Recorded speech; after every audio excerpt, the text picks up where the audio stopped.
I believe in coping with life's setbacks. On a chilly, showery afternoon after school, I walked to my mom and pop-up's house as usual. As soon as I walked into the door, the air was thick with savory salt and spice. I knew then that my mom was cooking her famous chicken noodle soup. Every time I was given the chance, I would help her prepare it, washing off the cold, dry vegetables and boiling the swirly noodles. This has been a seasonal ritual for years now, but this particular time was different. As we chatted about school, the family drama, and the latest episode of All My Children, I noticed that my mom would struggle to multitask between talking and cooking. It wasn't just that she couldn't be engaged in our conversation while preparing the soup, but that she kept complaining about the aching pain in her legs and back as well. What was going on?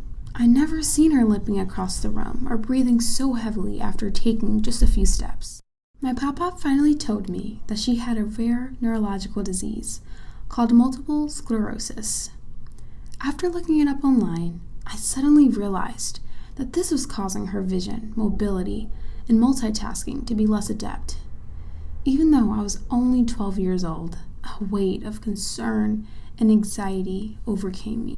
Since I spent most of my childhood in that home, I immediately noticed the differences in my mom's abilities as they started to deteriorate. Ever since I was young, my mom trained me to hold her hand tightly and look left, right, left while crossing the busy streets of Philadelphia. Shortly after her diagnosis, I felt a tighter squeeze from her as I became her living crutch. While she drove us in the car, I was the one navigating. I told her what the signs read, performed the head checks that I used to see her do, and occasionally reminded her where the windshield wiper handle was. The amount of attention I paid to my mom was amplified 10 times more than before. It almost seemed like our familiar roles had switched as I became the one, along with Pop-Pop, stressfully attending to her needs. After several times of stopping at rest stop bathrooms and surviving through spontaneous mood swings, I developed a patience and appreciation for my own health.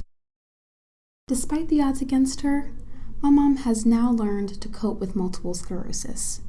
She is a prime example of a strong woman, a woman who never fell when her body continually pushed her down.